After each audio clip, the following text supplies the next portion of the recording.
Hey business warriors, and in this video we are going to explain to you the entirety of what I am now calling the GameStop pump and dump.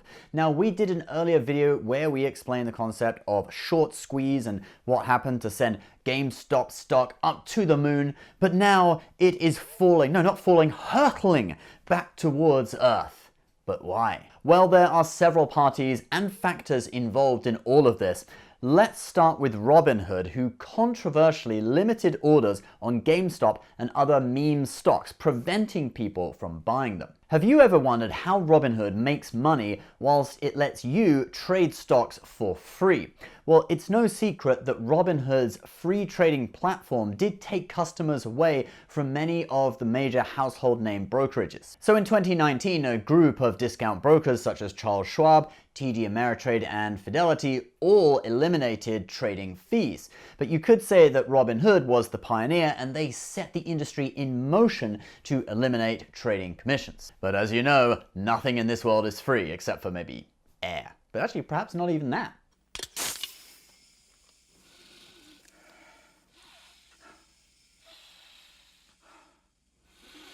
Okay, well that was a joke, but if you do want clean air, it does kind of cost you money. I mean, if you live in New York City, you'd have to personally drive upstate to the countryside, to the area where we're building our cabin actually, to experience the beautiful, fresh and clean air up there. So how does Robinhood make their money? Well, they use a controversial but common practice called payment for order flow, where they route your buy and sell orders through high frequency traders, Citadel Securities, who then scrape a few pennies off of the top whilst enabling you to trade for free. While this isn't inherently bad for Robinhood traders, because remember, they are getting to use the service for free, Citadel is paying Robinhood for the rights to get these trades routed through them.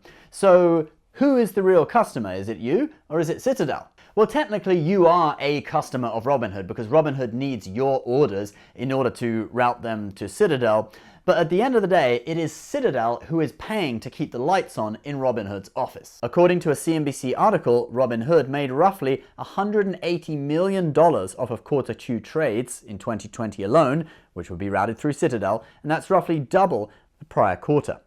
So how does this all tie in with GameStop stock? Well, as you know, Robinhood and some other companies did, for a time, disable buying of certain stocks, including GameStop, AMC, and a few others, in order to, quote, protect the company and their customers. And they're exactly right, but they're protecting Citadel, not you, because remember, Citadel is the real customer. But what exactly are they protecting Citadel from? Well, Citadel invested in Melvin Capital, a hedge fund that had a massive short position in GameStop. So if Melvin Capital goes down, Citadel goes down, and thus Robinhood goes down. So you can see it's kind of in these companies' interests for Robinhood to keep GameStop's stock price as low as possible. Now that is just a theory, and you could even say a conspiracy theory. Robinhood's official reason had to do with capital requirements from the Clearinghouse for such a volatile stock, and there is definitely some truth to that too. However, it doesn't take a genius to realize that with such a huge amount of self-interest on the line for these companies, they probably stalled the resolution of this Clearinghouse issue for as long as possible as they watch GameStop's price drop. As of today, GameStop's stock price is at about $60, down from its peak of almost $500. And today it actually rose slightly because today was the day when Robinhood finally removed all of its trading restrictions on GameStop, but it's only up 10%, so it perhaps is too little too late. But these restrictions are only one of several factors driving the drop in GameStop's stock. So out of these factors, the first one is that the Wall Street Bets crowd were not the only ones buying GameStop's stock. Actually, BlackRock, among many other institutions, jumped on the bandwagon, competing with Melvin Capital as the GameStop stock price was driven up. These competing institutions have an interest in making money on the way up, whilst forcing their competitors to lose money in the process. Although the subreddit forum is showing a lot of support to hold GameStop, taking the role as activists, the asset managers and hedge funds that were long on GameStop didn't have any such capacity. Their primary fiduciary duty was to their customers, and bankrupting competitors was seen as secondary. So at the end of January, you saw a lot of selling from these funds in order to reduce risk and maximize profits. In addition to institutions selling their GameStop stock, some other investors and hedge funds who had not participated in the rally on the way up started shorting GameStop near the top, and this led to a fresh wave of selling activity. This combined pressure of selling and shorting, as well as many brokerages disabling the buy button on GameStop stock like Robinhood, got the best of many retail investors who had bought in at around the $300 to $400 mark, and the stock came crashing down. So have we seen the peak for GameStop? Well, I think unfortunately yes, we have for now.